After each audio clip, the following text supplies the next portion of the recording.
नमस्कार। बहुत बहुत स्वागत है आपका मेरे YouTube चैनल में।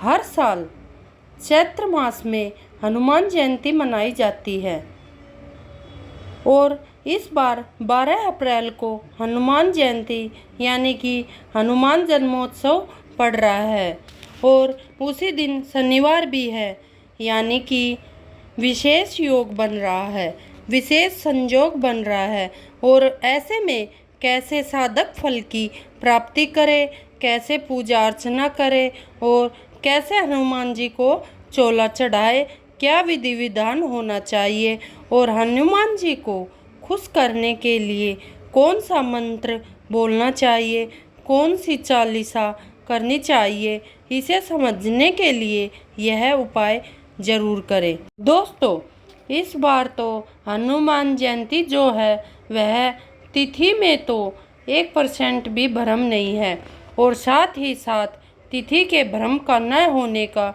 एक बहुत बड़ा कारण है कि रात्रिला के बाद यानी 12 तारीख के ब्रह्म मुहूर्त के साथ जो वह है, हमें विशेष रूप से पूर्णिमा तिथि मिल रही है और 12 तारीख को पूर्ण रूप से मध्य रात्रि में भी पूर्णिमा तिथि का आनंद ले सकते हैं। तो ऐसी अवस्था में, क्योंकि विशेष रूप से चैत्र पूर्णिमा के दिन ही कहते हैं कि भगवान जो हनुमान जी हैं भक्त शिरोमणि हैं और हम सभी के जीवन से जो कष्ट का नाश करने के सुख समृद्धि देने वाले हैं, हनुमान जी का जन्म हुआ था और श्री राम जी के सेवा के दूत थे। इसलिए क्योंकि भक्त शिरोमणि कहा जाता है इनको और उनके सेवा भाव के लिए यह धरा पर अवतरित हुए थे।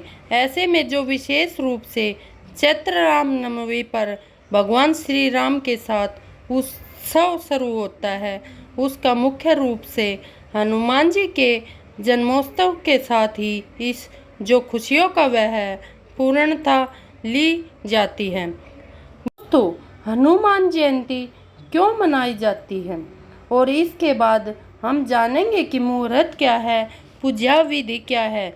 देखिए, सभी को पता है कि हनुमान जी का जो मुख्य उद्देश्य रहा है वह है जो भगवान विष्णु श्री हरि विष्णु के जो रूप हैं, भगवान श्री रामचंद्र जी के जन्म के साथ उनकी सेवा, उनकी रक्षा के लिए वह धरा पर एकादश रुद्र के रूप में यानी कि भगवान शिव का अंश लेकर आए हैं। और वहीं पर जो है विशेष रूप से यहाँ इनको पवन देवता की और साथ ही साथ सूर्य देव की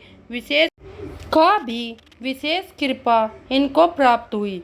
जब उनको फलस्वरूप निगल गए तो हनुमान जी का जो उद्देश्य है वह है इस धरा पर अगर देखा जाए देवी देवताओं में जो जितने भी अवतार रहे हैं, अष्ट निधि और अष्ट जो सिद्धि है और 9 निधियों को धारण करने वाले माँ भगवती के स्वरूप माँ सीता जी ने उन्हें विशेष रूप से अष्ट सिद्धियों 9 निधियों से परिपूर्ण किया है। तो इनके पास किसी भी समय किसी भी स्थान पर पहुँचने की शक्ति है, किसी भी रूप में आने की शक्ति है, अरुणा अगरिमा, यह सब सिद्धियाँ इनके पास है। तो ऐसे में इस धरा पर जो सबसे ज़्यादा कलयुग में प्रभावी देव है वह है हनुमान जी। तो रामचंद्र जी के जन्मोत्सव के साथ हनुमान जी के उत्सव के जन्मोत्सव के पूजन में हम व्रत करते हैं। कहते हैं कि भगवान जो श्री राम जी को जो अवतार हुआ उसमें उन्होंने शिव को अपना विशेष रूप से आराध्य और गुरु माना है। वहीं इसके विपरीत भगवान भोलेनाथ ने श्री रामचंद्र जी को अपना गुरु माना है और इस विधा में हनुमान जी जो हैं वह श्री रामचंद्र जी को पूर्ण रूप से अपने हृदय में वास देकर अपने जीवन को उनके चरणों में और माता सीता के चरणों में समर्पित किया है। अगर आपको विशेष कृपा से राम की कृपा पानी है तो उनके दास, उनके भक्त हनुमान जी की विशेष कृपा तो लेनी होगी। और कहते हैं अगर शिवद्रोही कोई या हनुमान जी से बैर लेकर जा रहा है, वह कभी माँ जानकी और सीता के विशेष तरीके के राम जी के चरणों में स्थान नहीं पा सकता। दोस्तों, घर पर लोग हनुमान जयंती कैसे मनाएं? शुभ मुहूर्त क्या है? देखिए, क्योंकि प्रातःकाल उदय तिथि से ही 12 तारीख को यहाँ पर हनुमान जन्म उत्सव शुरू हो जाएगा। और यह जो जन्मोत्सव है वह प्रातःकाल सबसे उत्तम समय है, जिसको ब्रह्म मुहूर्त के बाद जो पूजन स्नान इत्यादि करके हम पूजा करके मंदिर जा सके तो मंदिर जाएं, और नहीं तो घर पर ही श्री राम दरबार की फ़ोटो लगा के। अब यहाँ पर एक विशेष चीज़ ध्यान दीजिए रखनी है। हम चाहते हैं कि हमारे इष्ट हनुमान है, लेकिन हनुमान के इष्ट भगवान श्री राम है और माँ जानकी है। तो ऐसी अवस्था में अपने घर में राम दरबार का फ़ोटो लगा के वहाँ पर पूजन करिए, भगवान श्री राम जी की वंदना करिए। घर या मंदिर में जाकर, किसी शिवालय में जाकर 11 चौपाइयाँ जो है रामचरितमानस की, विशेष करके बालकांड या अयोध्या कांड जरूर करिए।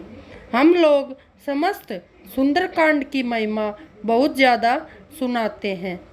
कहते हैं कि सुंदर कपाट का पाठ करिए, लेकिन हनुमान जयंती के दिन जो है विशेष रूप से बालकांड और अयोध्या कांड पढ़ना चाहिए, क्योंकि इनके इष्ट उनके भगवान के आने की सूचना है और उनकी खुशी होने उनके सभी प्रकार की अटेकनियाँ उनके बाल व्यवस्था का वर्णन है। तो ऐसे में वह स्वयं प्रसन्न हो, उनके बिना मांगे ही सब कुछ दे देंगे। जी, आपने बताया है कि बालकांड के चौपाई को जरूर पढ़ा जाए, लेकिन प्रसाद में भोग में क्या लगाया जाए?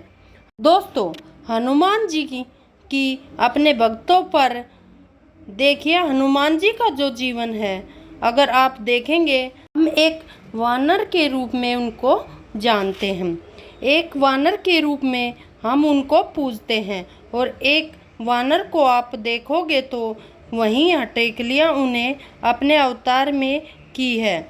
हम जो हटेकलियों के माध्यम से और यह रूप क्यों लिया, इनका उद्देश्य था भगवान श्री रामचंद्र जी के जन्म के समय ही उनके साथ बिताने का। और कई जगह पर वर्णन मिलता है कि भगवान शिव के साथ वह मदारी के रूप में भगवान शिव बने, और एक बंदर के रूप में वहाँ पर उन्होंने उनको प्रसन्न करने के लिए खूब अटेकलियाँ की। ऐसे में सबसे प्रिय है अखंडित फल, इसमें इनको केले का भोग लगाया जाए, और इसके साथ ही जो है बूंदी के लड्डू का भोग इनको लगाया जाए। घी से बुनी हुई बूंदी का लड्डू हो, चने का जो आटा रहता है, चने के आटे से जो बूंदी बनती है, उसके साथ भोग लगाया जाए। और साथ ही साथ एक विशेष ध्यान दीजिएगा कि बहुत विपरीत ग्रह स्थितियाँ बनी हुई है।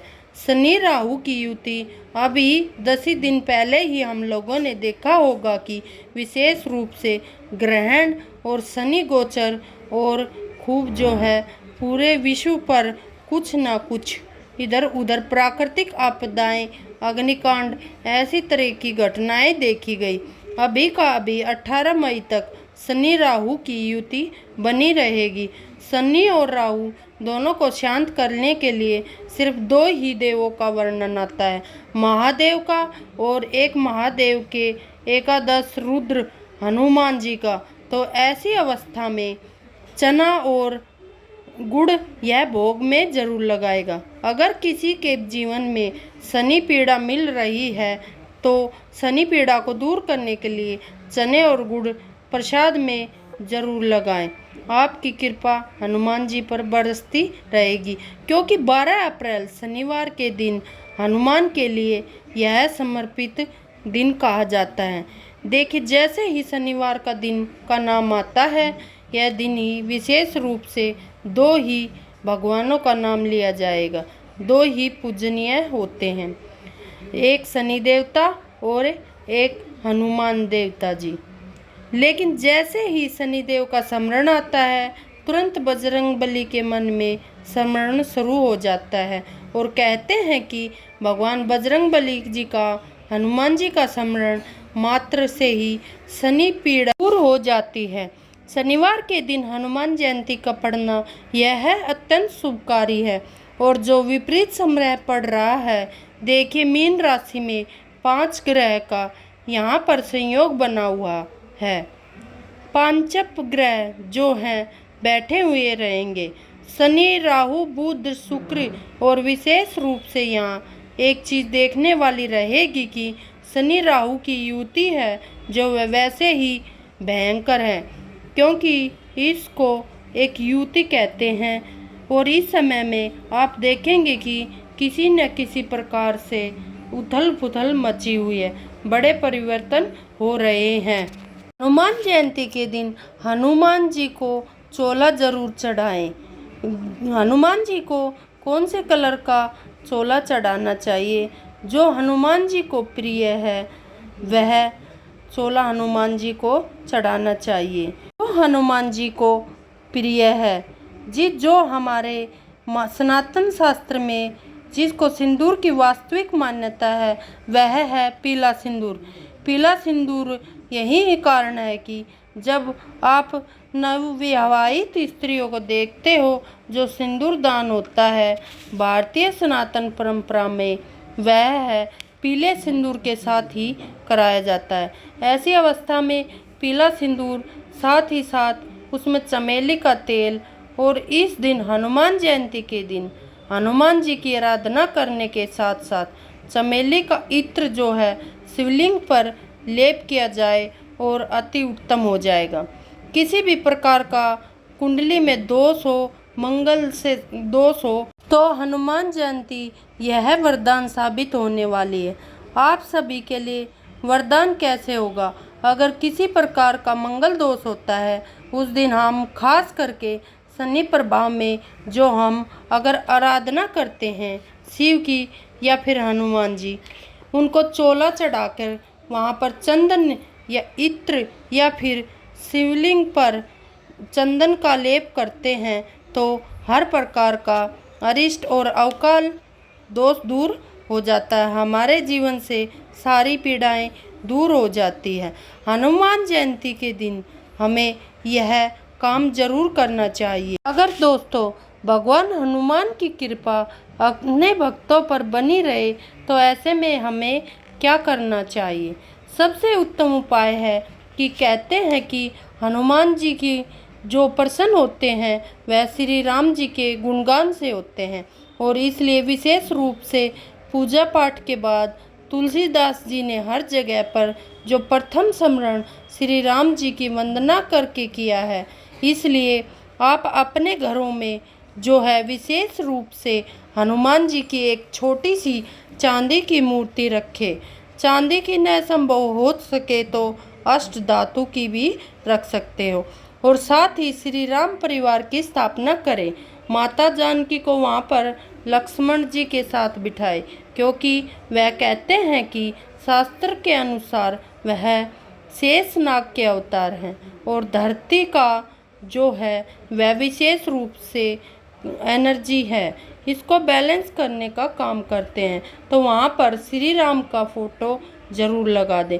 उनके चरणों में हनुमान जी की एक छोटी सी मूर्ति रख के और आप उस पर पीला सिंदूर अर्पण करके अयोध्या कांड का पाठ परिवार के साथ आप करते हैं, तो आपके परिवार में, आपके कुटुंब में किसी भी प्रकार की दिक्कत, वास्तु दोष या किसी तरह की नकारात्मक ऊर्जा हो तो उसका नाश होगा और आपके लिए शुभ रहेगा। और एक विशेष क्रिया है, रात्रिला में घी का चौमुखी दीपक अपने घर के मंदिर में जला दीजिए। रात्रि का अभिप्राय अगर जो है माहिनीस काल में आप करते हो तो अति उत्तम है। लगभग 11:40 के बाद जो समय होता है उसको महानीस समय कहा जाता है। हम कहते हैं कि अगर दिन डूबने के बाद प्रदोष काल के साथ ही कर सकते हैं, चौमुखी दीपक जलाकर अपने लीजिए और बैठ के ओम हरि मरकट मरकट मरकटाय स्वाहा इस मंत्र का जाप करें, तो आपके जीवन में, आपके जन्म कुंडली में किसी भी तरीके का रोग या अकाल दुर्घटना हो तो दूर हो जाएगा। इस दिन आप सुंदरकांड, बालकांड और अयोध्या कांड भी पढ़ सकते हैं। जहाँ भी श्री राम जी का नाम आता है वहाँ श्री राम स्मरण करना शुरू कर देते हैं। हम वहाँ पर स्वतः ही बजरंगबली स्थान लेकर सर्वोपरि होकर बैठ जाते। दोस्तों, कहते हैं कि अगर गलती से भी आपने दिन में एक बार भी राम जी का नाम ले लिया तो बजरंगबली प्रसन्न होकर स्वतः ही आपके कष्टों से आपको मुक्त कर देते हैं। तो राम नाम का जो जाप है वह सर्वोत्तम है और इसके साथ ही विशेष रूप से राम रामाय नमः यह आप जाप करिए और इसके साथ ही आप जो हैं हनुमान जी से भी वंदना करिए। हे प्रभु, मैं शरणागत हूँ आपके और प्रभु राम के चरणों में मुझ पर आप विशेष कृपा करिए। बस कुछ लोग व्रत रखते हैं हनुमान जयंती वाले दिन, तो किन चीज़ों का ध्यान रखना चाहिए, कैसे व्रत को खोलना और क्या वह ग्रहण कर सकते हैं। उस दिन देखिए शनिवार का दिन है और विशेष रूप से शनिवार के दिन यह हनुमान जयंती पढ़ने से एक विशेष ध्यान दीजिएगा कि एक साथ दो व्रत का पुण्य यहाँ पर मिलेगा। एक तो शनिवार का व्रत और दूसरा बजरंगबली के लिए भी आज, क्योंकि उनका जन्मोत्सव है तो उनके जन्म के उपलक्ष्य में आप रखेंगे व्रत। और जब आप हनुमान जयंती का व्रत रखेंगे शनिवार के दिन सेंधा नमक से व्रत खोलना अनिवार्य होता है। लेकिन अब आप यहाँ पर हनुमान जी का व्रत रखे हुए हो और हनुमान जी के व्रत में नमक नहीं खाया जाता। आप मीठे से या दूध से बना हुआ कुछ मीठी विशेष वस्तु, खीर आदि का भोग लगा सकते हैं, क्योंकि श्री हरि विष्णु के स्वरूप को जो है खीर बहुत पसंद है। सबसे पहले रामचंद्र जी को खीर का भोग लगाए, उसके बाद आप जाकर हनुमान जी के चरणों में वह खीर रखिए। पहले आप श्री राम जी को भोग लगाना मत भूलिएगा, सीधा आप हनुमान जी के चरणों में मत रखिएगा। और जब हनुमान जी को आप भोग लगा दे, जो भी आपने बनाया है, नमक का सेवन नहीं करना चाहिए, मीठा भोजन किया जाएगा। जो भी आप हनुमान जी के चरणों में समर्पित करें उसी को लेकर एक साथ बैठकर मीठे भोजन का आप पान करिए और वहीं से व्रत अपना उसी रात में, पूर्णिमा की रात्रि में आप खोलिएगा। इसमें अपनी सच्ची भक्ति जरूर होनी चाहिए, क्योंकि भगवान जो हनुमान है वह श्री राम जी की सच्चे दिल से सेवा करते थे। तो इसलिए आप भी हनुमान जी की सच्चे दिल से सेवा कीजिएगा। तो दोस्तों, यह हनुमान जी का व्रत खोलने का तरीका है। दोस्तों, वीडियो कैसा लगा? अगर अच्छा लगा हो तो लाइक करें, चैनल को सब्सक्राइब करें और कमेंट बॉक्स में जय बजरंगबली ज़रूर लिखें।